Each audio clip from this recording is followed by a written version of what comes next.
Yo, yo. Welcome back. Welcome to episode 34 of Tube Station Podcast.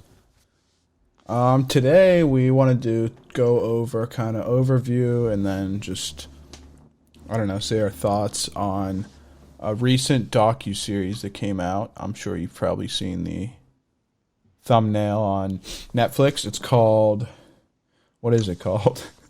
I think it's called The Mystery at the Cecil Hotel. Crime Scene, The Vanishing at the Cecil Hotel is what it's called. Which, kind of a cheesy name, in my opinion. Yeah. Crime Scene. Crime Scene, like, all right. Unless maybe Crime Scene is like an ongoing series. Well, listen, what's cheesier, this or when we did this the first time with American Murder? The story that's pretty bad like too. American Murder, like what? Yeah. Yeah, they definitely did not think much for that name. I guess just because it was like a typical American family, but yeah, they definitely could have done better on both titles. But nonetheless, this story was, I'd say, just as crazy, kind of crazier in its own way.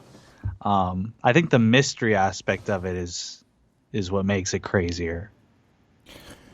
Yeah, I mean, when you told me to watch it at first, I was like, all right, like most murder mystery documentaries are like just fire because usually like you have no clue what happens or at the very end they tell you. But like usually you still really don't know what happened. Like with American Murder, they solved the whole case, but they never really figured out why he did it. Right. It was just like, exactly. I don't know, like he did it. He admitted, he said it, everything, but nobody knows why, and he doesn't even really know why, I don't think. But for this one specifically, I just think, I had actually seen this video, the famous video that kind of defines this entire case, probably a couple years ago, and then I saw it like a couple months ago. Someone put it on a TikTok, like saying, remember this? And I was like, oh, wait, I kind of do remember this. And just the video itself is so like just individually by itself, it would draw anyone in. Yeah, when you sent me the video, I definitely recognized it because this was back in like 2013. So we were like we were young. We were like 14, 15 early years old. High school, yeah. Yeah, but I vaguely do remember seeing the elevator video, which is the video that we keep referencing. But I definitely never really like got deep into this or even like knew her name or anything like that. Like this was before I had any sort of interest in that type of stuff. So again, we're hoping that you have seen this documentary by the time you're listening to this. Obviously spoilers are ahead, but we're going to give you the basic rundown of the story, obviously, for those in case you haven't seen it or for some reason are planning on seeing it and you just want the facts straight up. So, we have a woman named Elisa Lam, right? She's Canadian from Vancouver, yes. Right? Yep.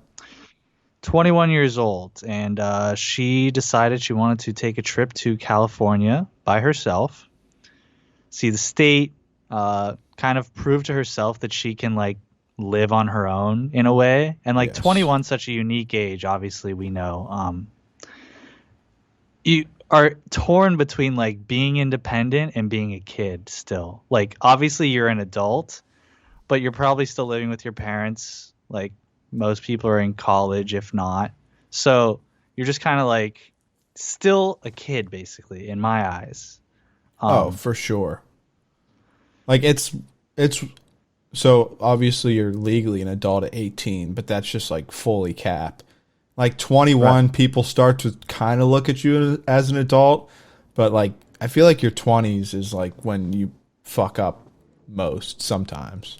Maybe not right. Most, but like 21, 22, like young 20 people, like they do stupid shit all the time. They're far from being an adult. And like you put here, it's like that independence is like the perfect word where that's exactly the time when you like are looking for it almost. Yeah, like you want to know. I want to go do my own thing. Like I just want to be alone for like a week and see what it's about. So this woman is very involved on social media. Like Noel kind of previously mentioned, this is in 2013. So like Facebook is like at its peak. Twitter's not even really relevant yet. It obviously exists, but it's like it's still B tier to Facebook, getting crushed. Yeah. And then there's those like platforms like Pinterest and Tumblr Well, and like all this weird I mean, stuff. they made it seem like Tumblr was like her main social media. Like that's where she posted most of her stuff, which is Right. So interesting because Tumblr was never really that popular. It was just, but it was all chicks. It kind of was, dude, for the girls. Exactly. Yeah, it was like, all girls. Same with Pinterest.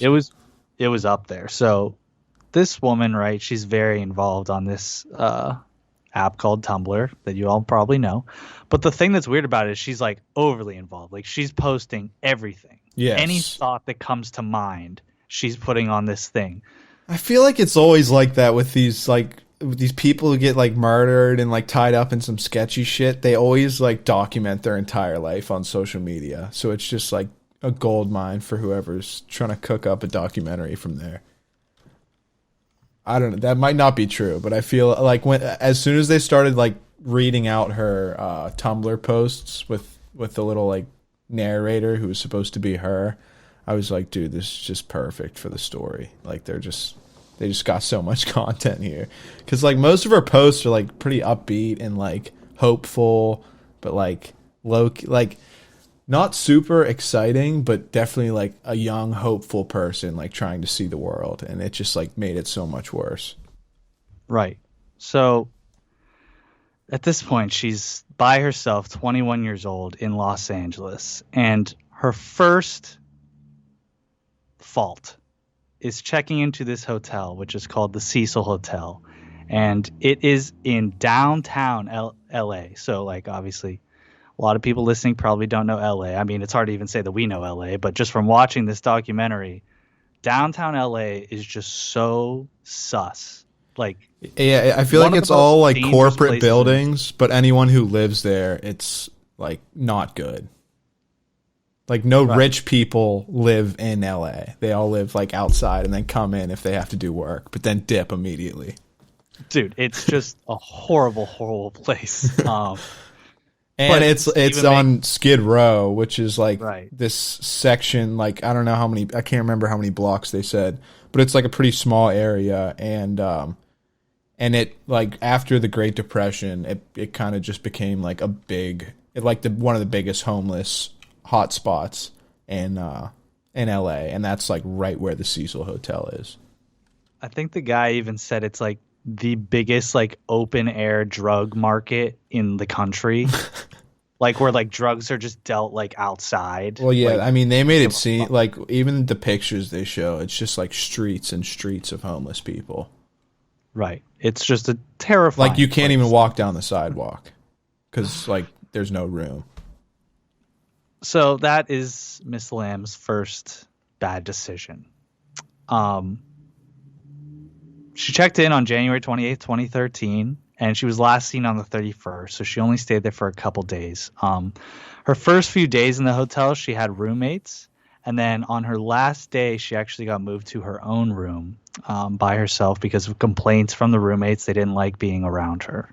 Yeah, they said she was doing like creepy shit, like what was, I can't remember. Like it was like she was like writing notes, and she like wouldn't let them in the room. She was screaming like "Get away, get out!" Like when they were trying to get into their room and shit. Like, and so red flags immediately. But this is all, I gotta say, this is all very standard behavior for the Cecil Hotel.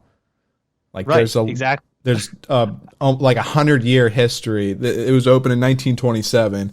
And like they opened it as like a place for like businessmen and travelers and shit to stay. But then right after that, the Depression hits. Skid Row becomes what it is today.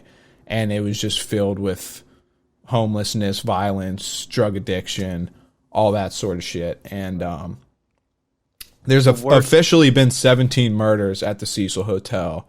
But there's been hundreds of deaths. So like just dead bodies. Yeah. So like the manager like claimed that there were a lot of old people like living there at one point. and like people would just die of natural causes. And I was like, I mean, come on, it can't be that natural, because like if you're like 70 years old and like you die in like the Cecil Hotel where you live, it's probably because like you're not up to date on any of your health shit. Like you haven't been to the doctor in 30 years. Right. So, again, we're not here to tell you the entire story. Long story short, she's last seen on the 31st. 19 days later, she's found in a water tank. The only evidence that anyone has on the roof of the hotel. On the roof of the hotel. Only evidence that anyone has of what could have happened is this elevator video, which we had previously mentioned, which is terrifying. I mean, not terrifying. It's eerie is a good word for it. And you should absolutely look it up if you haven't seen it yet, or if you haven't seen the documentary. You can just watch the video and understand what the video is all about and why it's so crazy. So now we're just going to kind of give our thoughts on the entire thing. I kind of want to go back to what you just said about like how her writing notes and like doing like kind of what we would see as weird shit was like absolutely not weird at all. And I remember there was this one point when the blonde woman who's the manager at the time was telling a story of her walking through the lobby, like being like coming through, like walking through, like get out of my way, like all this shit. And to us, we're like, oh, that's like crazy. But they probably didn't even look up. No, well, like she said at one point, like Elisa came into the lobby, like with her hand, like arms flailing in the air, and she's like, I'm crazy, but LA is crazy too. And she's like, I didn't really think anything of it. And we're like, what? Right, because if we see, we're looking at her and we're just like, holy shit. We're like, yeah, someone needs to like watch out for her. She's gonna do some weird shit. That's probably the least insane thing that happened that day. Oh yeah. That hotel. Well, yeah, because like they even in episode 2 they talk about this dude they called like the Night Stalker, who was like a serial killer in LA back in like the 80s, and they said that like he would, after murdering people, like he'd strip his clothes off in the alley and just like walk through the hotel in like bloody boxers, and like they just wouldn't say anything because like it's okay, right? Like it's like a don't ask, don't tell policy. Right. So, and actually, by the way, the Night Stalker has his own documentary that just came out on Netflix as well. I watched it probably 2 weeks ago. It's really good. Again, it's literally the same thing, docuseries type thing. Interesting. Pretty cool. But yeah, less mystery than this one. That one's more of like a Ted Bundy, like just going through all the people he murdered. Whereas this one, like we said, just this one woman disappearing, and all we have is this elevator video. Yeah. So, I mean, just to throw in a couple facts, so if you haven't seen it, you can understand the situation more. Like Jack said, checked in on the 28th of January 2013, was last seen on the 31st, and I assume that means the elevator videos from the evening of the 31st. It is, yeah. Then on February 6th, so like a week later, they hold a press conference about her disappearance and kind of just notify the public. Another week later, that's when the detectives released the elevator video in hopes that the public could aid in the search for her. Then February 19th, like almost another week later, they find her body in the water tank on the roof. And the fucked up part about this is, and I'll come back to this, is that guests were complaining about like brown and like bad tasting water coming out of their sinks. So that's what made them like go up to the water tanks and check, and that's when they found her body. Go ahead. I want to talk about this. Okay, so watching the documentary, right? We love the way that they put together the documentary, and I think that's like the best part of documentaries is the way that people that make them like know how to construct them. So this British couple, right, comes in episode 1, and you're like, what the fuck do these two have to do with anything? I have the audio too, so yeah, just prefix it. Innocent British couple, and they're like, yes, we like to book our LA trip and we went to the cheapest possible hotel to save money, and they like go blah blah blah blah blah. And you're just like, okay, what the fuck? Like, how do they relate to this? Did they murder her? Like, obviously not. They're the sweetest little couple. Yeah. And yeah, so they end up being the ones that like ultimately complain to the staff about their water being brown, or just like the water pressure was low, and they're just like, what's going on? Like, something's obviously wrong with the water pressure. And that's how the body was even discovered in the first place 19 days later. Yeah, here's them talking about it. 4 tanks connect to the hotel's drinking supply. Hundreds of residents and hotel guests have been using it. Just before we found out, we had a shower, brushed our teeth, and drank water. It tasted horrible. It had very funny, sweety, disgusting taste. It's very, very strange taste. I can't barely describe it. It's horrible taste. I had all this. Like, bro, can they sue the hotel? I would be suing. Bro, you gotta sue hard. Like, Because that's first like of all, human, like, you're drinking corpse water. and like 3-week-old corpse water too. Dude, and they just said like you walk into the hotel, right, and the carpets are like that, like frat party sticky. Yeah, he said like it's almost like he said your foot like almost peels off it, but not quite. But it's like just enough that it's disgusting. Everyone knows what that exact like feeling is. It's Yes. like so gross. Like and I just every can't imagine, step, you can hear each of your steps like peeling off the ground. God, but yeah, this poor British couple. The whole point is They're like just they, trying to they see the literally- country. They came into the dock and you're just like, what do you guys have to do with anything? And it's like, oh, so like your entire lives were ruined by this, but you also solved the case in a way. Like, so that's how. Yeah, and I feel like I think they said something like they didn't even really know about the like situation. So the hotel was just like, yo, like we just found a body in the water tank. We're going to have to move everybody to a separate hotel. And they're like, what? Oh God, dude, that must be the worst feeling ever. And this is just like normal behavior. Like I mean, this was a pretty big deal for the Cecil, but like not a huge deal. It's happened before. Like they were all prepared for this type of event. So before we start getting into the kind of conspiracy side of it, which I think is so fascinating, the last thing I kind of want to say is like the way they construct the documentary. Once again, it takes till the very end for you to discover that she has like a terrible bipolar, like one of the worst cases of bipolar disease that you can have as a person. She's taking like 6 different prescriptions at once. Like it's just completely fucked.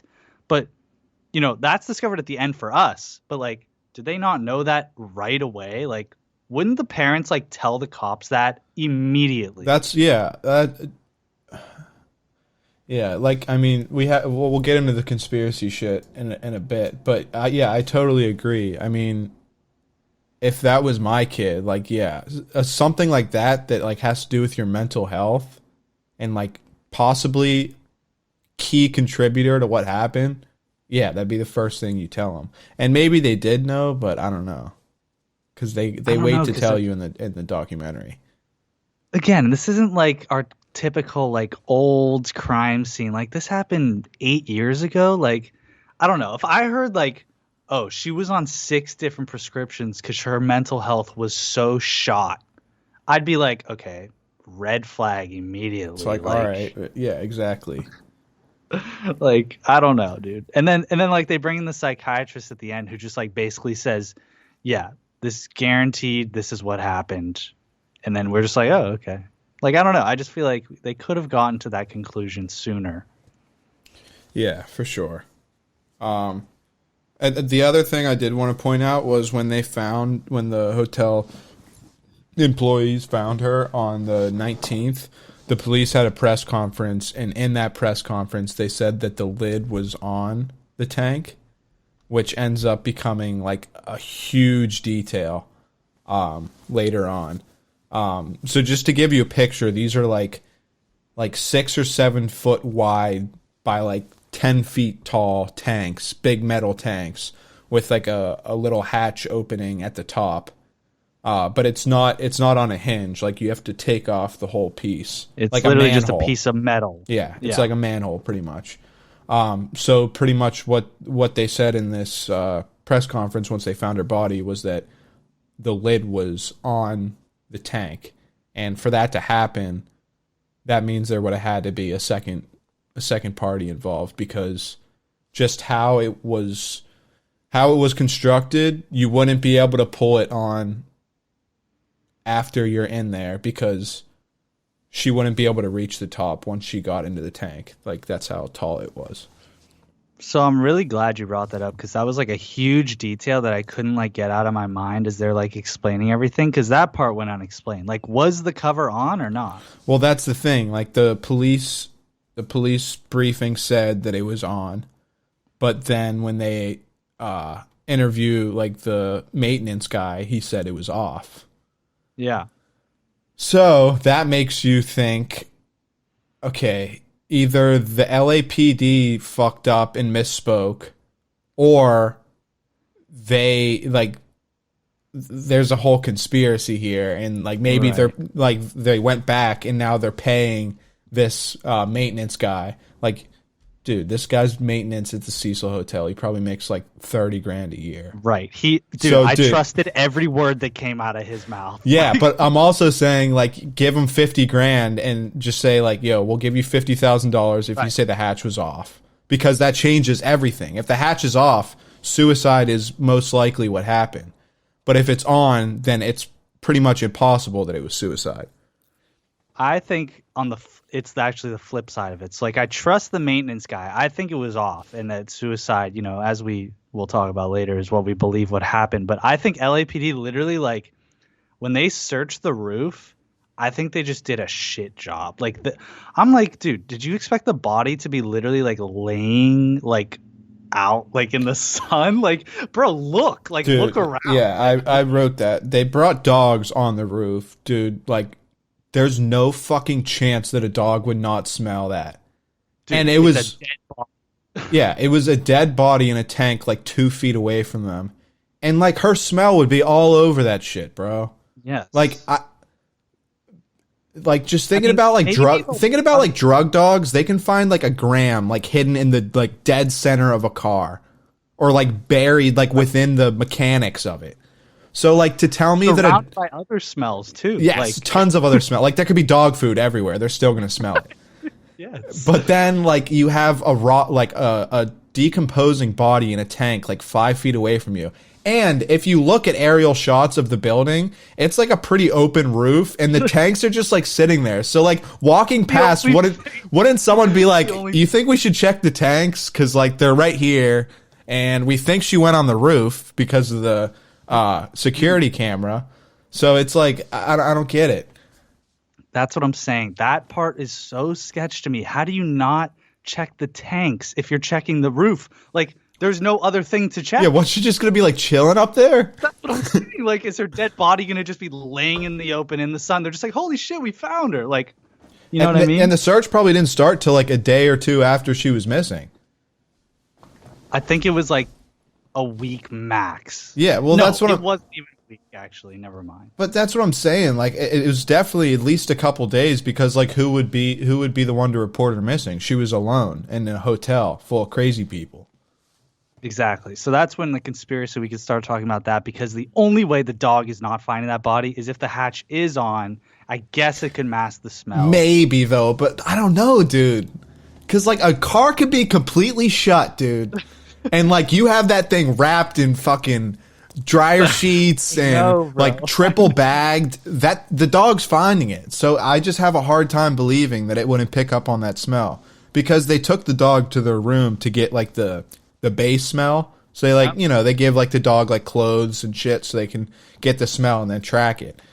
And yeah, I mean, it doesn't make sense. I don't know, dude. LAPD and is they also said that the dog lost the smell like at the window that takes you, like the fire escape window. So like, obviously you can look down, she's not down, so she had to have gone up. So like, they knew she was on the roof, and yet they just like don't check the water tanks. So that's when people start thinking like it's an inside job, or the LAPD just fucking sucks at their job. So run through every possible conspiracy, because when I like realized they were going to start talking about conspiracies, I was like, all right, like, are these going to be stupid? Like, they brought in all those YouTubers. They played a huge role in the documentary. I fucking hate all of them. The online sleuths, they call them. Dude, like, they're all fucking losers. Like, that's just the bottom line. Literally, they're just low-life losers. Like, just film it. Just the way they made it, too. Like, it's a classic YouTube video. They're like, hey, guys, welcome back to my channel. Today, we're going to be breaking down the Elisa Lam case. Like, you know the way that they talk? Yes. Like, I was just like, God, this is so What cheesy. is going on, guys? We have Elisa Lam. She was murdered. We're going to talk about it, break it down, tell you everything we know. It's like, yeah, It's dude. it's like the vape pop box video. Yo, what is going on, guys? Today we're talking about mystery. We're talking about disappearance. And what are we talking about? This. And then they like throw the video in. Yes. It's just so gay. Sorry, I can't say gay, but it was. Nah, you're cool. You're safe here on the Tube Station podcast. I'm not homophobic. Yeah, so I have some notes here, and I literally have a strange shit section, because that's like half, maybe 75% of this entire thing. So the most fucked up one is a movie called Dark Water. It was a Japanese horror film that came out in 2009, I believe. And then like a couple years later, they made an American version with John C. Reilly. I didn't see it, but they played some clips of it, and I was like, damn, he's been in horror movies? Like, he's just funny as fuck. How does that work? But pretty much, there's some parallels in this movie to the Elisa Lam case that are just like, there's too many for it to be a coincidence, but I think it probably is a coincidence. I don't know what the fuck happened. They start out with the red jacket thing, right? They're like, okay, Asian girl wearing red jacket. I'm just like, okay, that is such a stretch. Okay, racist, and relax. I know. And then they just keep going, and I'm like, okay, now I get it. Like, yeah, so they start off by showing like the little girl. It's like about like a couple and their little daughter, and they move into like this real dilapidated apartment that's a lot like the Cecil Hotel. She's wearing a red jacket. In the elevator video, she's also wearing a red jacket. So like we said, not a huge deal, but once you pile on the other shit, you're like, okay, this is a lot. So there's also a scene in the movie where they're in the apartment and like brown water starts flowing out of the sink. And that's, like we previously said, that's how they discovered her body in the first place. Tenants and stayers at the hotel were complaining about poor water pressure and discoloration and bad taste and all that shit. So there's two things that are just like spot on. Last thing is like just fucked. There's a scene in the movie Dark Water where the little girl goes up onto the roof in her red jacket still. She's wearing the red jacket the whole movie. And she climbs into a water tank on the roof of the apartment building and falls in and dies. So, like, those three things are literally word for word exactly what happened to Elisa Lam. And I guess it's a coincidence, but I mean, pretty much what people got out of this is that it's possible that there was a deranged murderer who decided to carry out the plot of a movie and make it real. But exactly. I mean, the girl jumping into the water tank and the brown water, like those two are just like so spot on. It's fuck, dude. And the brown water had nothing to do with like the water tank scene. So like, right. Yeah, I like that they left the water tank for last, because at that point I was like, okay, like. And then and then they pound that on, and you're like, it's fucked up. So another detail. I mean, we're kind of all over the place here because there's a lot to talk about. But so in when the worker found her body, she was naked in the tank, but her clothes were also in the tank, like just not on her body. So. that's pretty interesting, because if you do assume that it was a suicide, it just brings up a lot of questions. Like, if you're going to kill yourself, would you do that? Jumping into a water tank, like, it's going to take weeks to kill you. And because I don't think you can drown yourself on purpose. No, not. But like you could like maybe just like flail and start freaking out and then accidentally drown yourself, I guess. I don't know. But like, okay, so one, you're on the roof, like why not jump? Right. I guess that could be too scary. But then how does she climb onto a like 10-foot tall water tank? I don't know if there's like a ladder there already for maintenance, or if the maintenance guys have to bring it up. Okay. No, the ladder's attached. So there's a ladder. So she shimmies in between like these 4 water tanks, climbs on top, lifts the grate, which I assume is heavy. That shit's probably like they said it was 20. Yeah, straight steel. So she has to lift off that, and then she jumps in. And like that's how she kills herself. So like my questions from that are like, okay, how did she die? Because realistically, like if somebody threw me into a water tank and left me for dead, I got like 3 weeks before I'm dead. Because you can go 3 weeks without eating food, and you're in water, so you can just drink what you're sitting in. So that was my thought. I was like, sheer exhaustion though. But from what? You're just sitting there. Like you can just float on your back the whole time. Water. Just float. I guess I don't know. Like that's what I'm saying. Like this would be such a difficult way to kill yourself.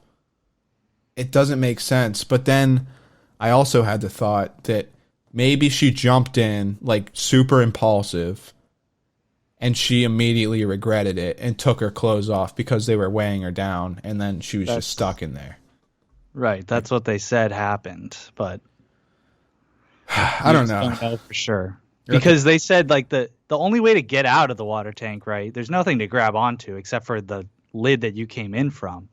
It's a 10-foot tall water tank. If the water's not at the very top, all of a sudden you're sitting at 8 feet, like at the top of the water, reaching up 2 feet to grab the top, like you just can't reach, and then you're just literally stuck in the water tank, like until the water goes back up. Like you're just gonna be down there. I don't know. It's just there's so many questions. It's just nothing. No one story adds, one theory really fully adds up. The next one is maybe as crazy, if not crazier, than the Dark Water movie that we talk about. I think it's crazy. I think it is too, because this is like the craziest. This is where we start talking like deep state, like government spies, crazy shit. And you're rolling your eyes right now, but just listen to what I say. So there was a massive tuberculosis, like new strain of tuberculosis outbreak in Skid Row, and it infected like over, like I think they said 4,600 people in the documentary. And this happened 3 days after her body was found. So, okay, not a big deal. The name of the test to detect tuberculosis is called the Lam Elisa test. Spelt the same as her name, just like reversed. So that's like the test being called the Joseph Knoll test, or the Deem Jack test. So this is just like, there's no way that this is a coincidence that she dies as soon, she comes to LA. As soon as she gets there, she goes missing. Pretty much right when they find her body, there's a massive outbreak of fucking tuberculosis, and just like the cherry on the cake, and what brings it all together is cherry on the cake. That's not a thing. Cherry on top. The icing on the cake, I mixed it too, is that the name of the fucking test for tuberculosis is the Lam Elisa test. It's literally her name to a T. Not one letter is off. Well, someone asked, where can I watch the documentary? It's on Netflix. It's called Crime Scene, The Vanishing at the Cecil Hotel. It's the #1 rated thing on Netflix right now, so it'll be easy to find. But yeah, I mean, I think that is just absolutely insane that it's exactly her name. What are the actual chances of that? Like, statistically. Like one. I don't think there are. Yeah. I would say like 1 in a trillion. Yeah. Exactly. It just doesn't make sense, dude. So people, like, they didn't get too deep into that because, you know, Netflix doesn't like fucking with the deep state. But they just, like, threw it out there and didn't really explain, like, anything deeper. But they did make the note that the college she went to had, like, a big Literally, tuberculosis, right, like, research branch. And it was like, bro, come on. Literally, her school, like, focuses on tuberculosis. I guess, like, I mean, what would the story be, though? Like, that she was like a... Well, like did suicide, anyone die? Like, she was a like suicide agent, like, sent by somebody to infect, like, all these homeless people, or maybe test, like, a new, like, bioweapon or some shit like that, maybe? I don't know. I would say it would maybe be to, like, take out the homeless population or something, but I don't know if any of them died from tuberculosis in Skid Row. So, yes, I mean, if, like, a decent amount died, then I'd be like, okay, so this was the whole plan. You know, like, Skid Row is obviously a problem. Like, California's heavily Democratic, like... sus.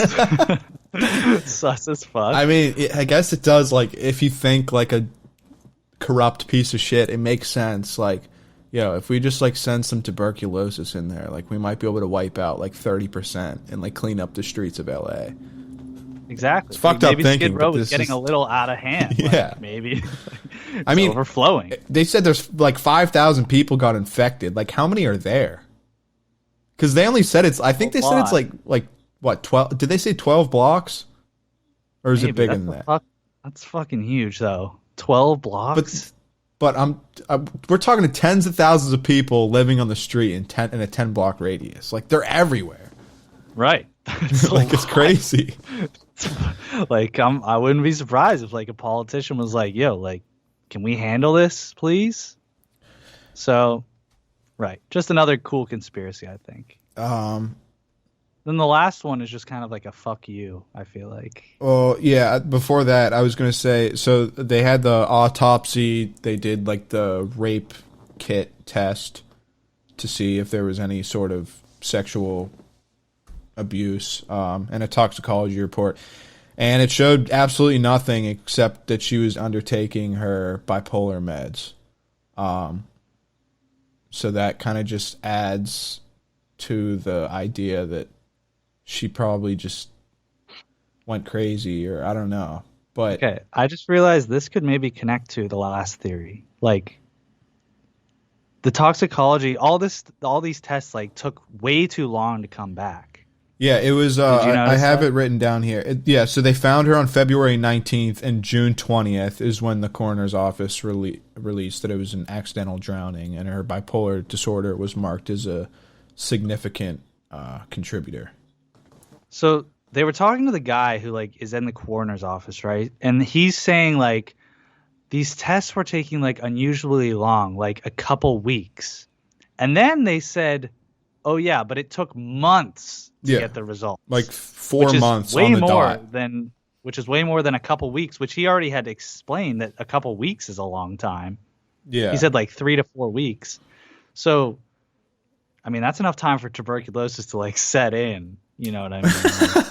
That's what I'm saying. Like, yeah, there's just, it's all real sketchy shit. And I mean, again, I'll go back to, like, what I said. Like, if you're gonna kill yourself, like, jumping in a water tank is such a weird and, like, prolonged way to do it, and, like, not even foolproof. Like, there's a solid chance that someone's gonna find you, and, like, there was no internal or external damage, so she wasn't, like, beat or anything like that. Wasn't poisoned. Wasn't on drugs. Wasn't raped. So, like, what the fuck happened? So nothing makes sense. Another thing. All right, and then just talk about the last bookstore, and then I'll go off after. Yeah, so there was a place, like, down the road called the Last Bookstore. Sketchy name to begin with. So the last bookstore is just like this big, like, I think it was kind of like a used bookstore. And she went in there, I don't know what day it was, but she checked in the 28th and went missing the 31st. So it was probably like the 30th or some shit. No, she went in there that night, that day. 31st? Yeah. Oh, okay. Well, fuck. So on her last day being seen, she went into this bookstore, and the cops later went there to like interview the employees, and they said, like, yeah, we remember her. She came in looking for some books to read. She was I remember she was concerned about the books being too heavy for her to travel with. And it's like, okay, I guess that might make sense because books can get heavy. But then they so the two videos that the cops have of her at all is the elevator one, of course, and then there was another one of her arriving at the hotel with two guys, and these two guys were carrying a box of books for her, and they just like give her the box and leave the hotel, and they're never seen again. So the bookstore just said, like, yeah, I guess she needed help, like, carrying the books, and, like, they carried them for her. So, really, I guess there's, like, not that much sketch there, but when I heard that, I was like, okay, so she's concerned about, like, getting books that are too heavy, because, like, she's traveling all around. She doesn't want a heavy load. So she ends up having two dudes carry a single box of books. So, like, that doesn't really make sense to begin with. And, like, if you can't carry the books from the store to the hotel, how are you going to travel with them?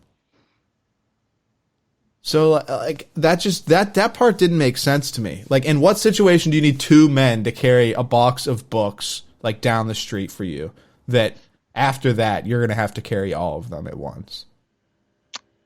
Well, she was crazy, so yeah, I mean, probably wasn't fucking bad. Probably wasn't thinking. She just wasn't thinking. But so, anyways, getting to the last bookstore, if you look up their domain on their website, the postal code and the registration info, it says V5G4S2, and I don't really know what the fuck that means. But if you copy and paste that into Google Maps, it takes you to the exact cemetery that Elisa Lam is buried in. So, like, what are the chances of that? that is 100% not a chance thing. Like, somebody did that. It's just, like, do normal people like, could I do that? No. It's someone who had access to their website, obviously. Like an employee or something. Okay, well, like, why aren't the cops questioning, like, when they just, like, throw this shit out there, like, why don't the cops, like, chase every lead and question these people? Like, I would question that immediately. I'd be like, what the fuck is it? Like, who controls your site? And I need to talk to them right now because, like, they are 100% involved. Like, yes, like our top suspect. Right. So one thing about Elisa Lam, right? So they were like, if someone were to have killed her by putting her in this tank, they said she weighed like 130 pounds or like 120 maybe. They'd have to carry her body up that ladder, which is 10 feet. And then, like, first up the ladder to the top floor, to the roof. And they showed that ladder, and it's just like, it's wide open, dude. If you slip off, you're dead. You're falling, I think, 17 stories. Yep. But even then, they'd have to, like, carefully take her body up the 10-foot ladder, put her inside without damaging her at all. I was going to say, like, you can't drop her, like, smack her head off the or, like, yeah, or even, like, her arm. You can't even, like, hit her arm off the ladder, like, because that would bruise, especially if she's dead. Like, your body just bruises. So, like, the fact that she had no visible or, like, you know, through the autopsy, through the rape kit test, through the toxicology report, just literally nothing was wrong with her. That's why I believe that it was definitely what they explained at the end, this, like, psychotic episode that led to her believing she had to kill herself, or not even kill herself, just, like, believing that she had to go in this water tank, and eventually led to her dying. Yeah, I mean, I don't think we'll ever, like, fully know. What do you think about the elevator? Like, The video? What was happening? Like, do you think somebody was outside of the elevator? So before I knew everything, like I texted you, I thought she was on drugs because like they said, Skid Row, right? She's literally by herself. Any homeless person could have literally like confronted her. She's walking alone at night on the street and just been like, hey, like, do you want this?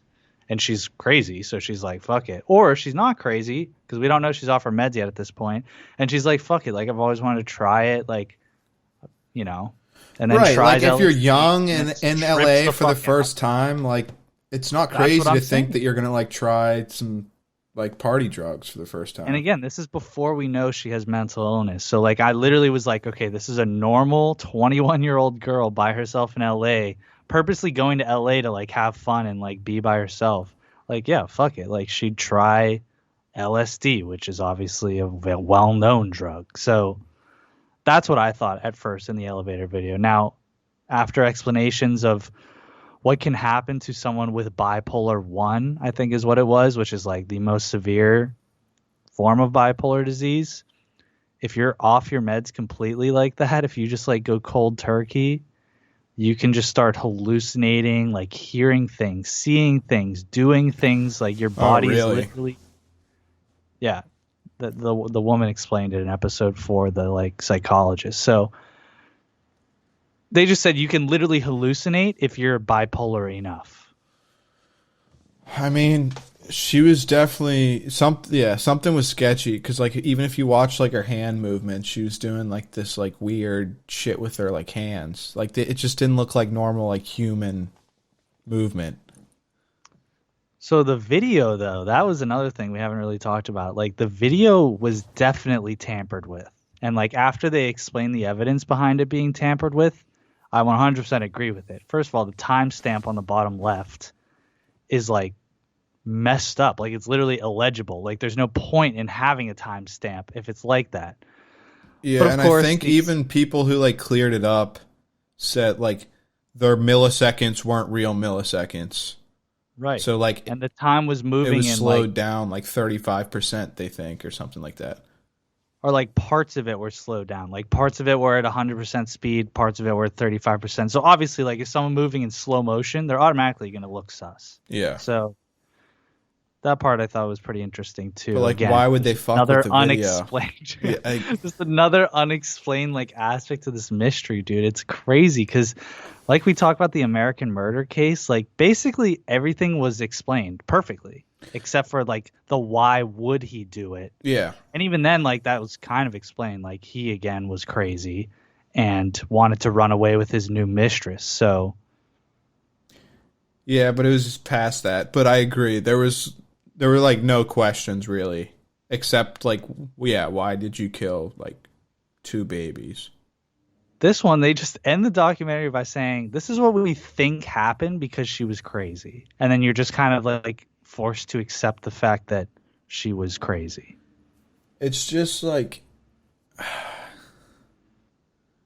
I don't know, like even like if she wasn't bipolar, this would be so much harder. But like it's still super hard cuz like even knowing that she was bipolar and undertaking her meds, so like obviously she wasn't in the right state of mind. Like you still can't confidently say like this is what happened and I like 100% believe that. Because if I throw any of those like crazy ass theories like the dark water or the tuberculosis thing, it's like, dude, like there's too much shit that aligns for it to be coincidences. Like there has to be something higher working at it. That's why I really don't know where to even go from here with this case specifically. I don't know. Like, do you think there's going to be like some big like awakening like after this? Because I mean, I feel like a lot of people didn't know about it, or they like did but didn't really look into it now, and this might just like re-spark all the internet dicks who like try to solve the mystery, and like maybe we'll find some new information now. It's a good question because people are going to watch this and they're going to have the exact same questions that we just asked, but they're like crazy and bored enough to like pursue the answers. Yeah. So who knows? But if I had to bet on it, I would say, well, this is it. This is all we're ever gonna know. And like, how the fuck didn't they just like wreck that building down at this point? Yeah, Like, that's what just- we told Yeah, each just other. like wreck down the bro. building and sell the lot, like clean slate. Who would ever stay at this hotel unless you're just desperate and down bad financially? Yeah, I guess if like you're poor on crack, that's the only reason to go stay there. But they also like talk about, so there was like a rebranding, and like a company bought out like 3 or 4 floors of the hotel, and it's called like Stay on Main. And like if you go to their website, it's like super hipstery and like looks real nice and like a fun environment for like young travelers. And then like once you get there, you realize that you're at the fucking Cecil Hotel, where there's been like 17 murders and hundreds of deaths. Well, like the fact that they made the 2 different entrances and 2 different lobbies, I think is funny too. Like, who are they trying to trick? Like a 3-year-old? Like, you can obviously see it's the same building. Like, just look up. Yeah. And like I'm pretty sure they left up like the massive like Hotel Cecil thing down the side of it because it's like a they monument did. kind of. Right now, it's like iconic, like, Yeah. infamous. So, you know, I like that question you have. We could end on is like, would you ever stay at this hotel? What would it take to stay at this hotel? I mean, first of all, I would like rather sleep on Venice Beach than stay in this hotel. I'd have to be like on the beach.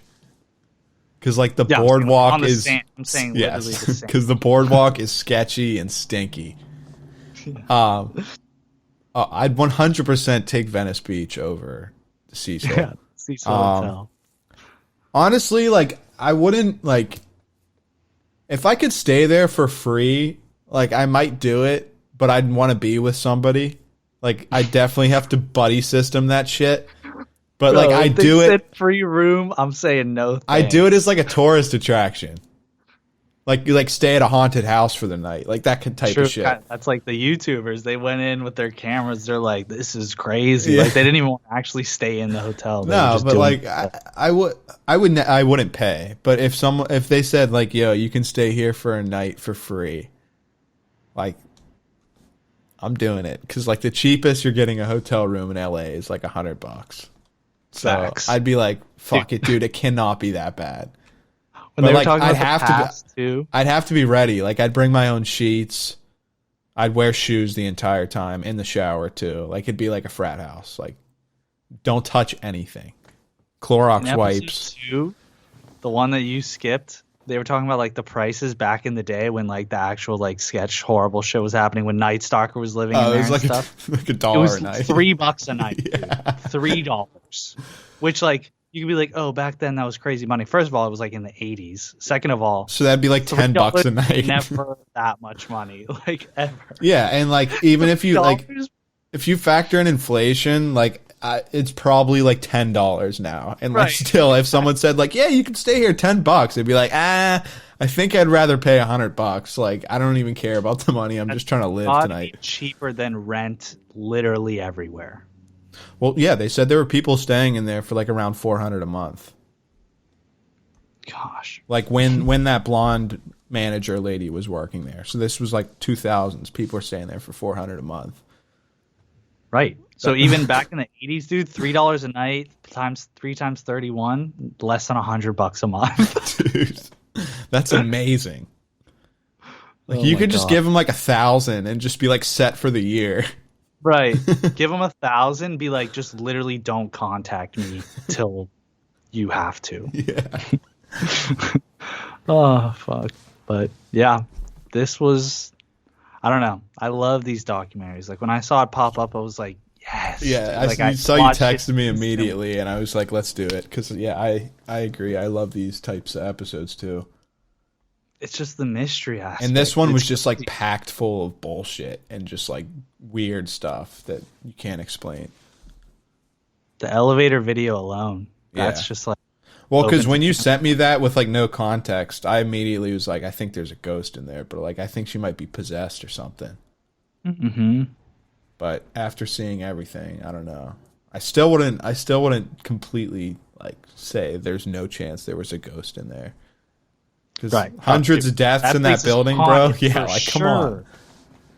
Fucking one God. person, like one lady was like fighting with her husband, and she jumped out the window and killed a dude like just walking by, which like probably the worst day possible, like worst luck ever and worst death ever.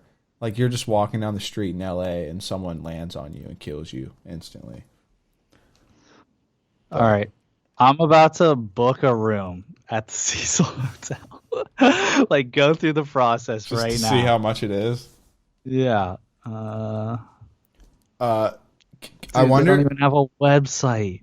Try like stay on Main. Stay on Main. Prices. Stay on Contact Main. us. Say Cecil Hotel. Yeah, here it is. Yeah, dude, this site looks fucking nice. Bro, you want to call them right now? Call them. Literally can't find their phone number or their website, though, so that's a problem. I'm checking the reviews. Dude, I looked for rooms for like the end of this week and they're not even available. I wonder, it might be booked up right now, bro. First of all, it has 3 stars out of 5. That's pretty Literal dead bodies found there. They're like, yeah, I mean, 3 stars. Oh my god. Dude, 2 months ago review, Andrea. Stood here back in 2013, or stayed here back in 2013. Didn't even know the history and that it was the Cecil Hotel. Got some eerie vibes. Staff was great, though. Didn't know it was closed now, but I didn't mind staying there. Oh, it's closed. Dude, I think this Netflix doc just ended them or something. Yeah, I'm trying to book a room here. I'm into March and it still won't let me. Let me try like deep. I want to go June 17th. It's closed, so you can't go inside, but it's still really dope to see. You get a super eerie vibe. I definitely got the chills more than a couple times. Knowing the background of this place and then actually visiting it is really intense. So it's closed. See, dude, honestly, I mean, they low-key could have profited off this. yes, dude. Like they could definitely just say fuck it and make it like a ghost tour. Right. Oh, dude, they could have made it like just a ghost hotel, like Halloween. It's like booked up. You know what I mean? Yes. Like, oh my god, Because like dude.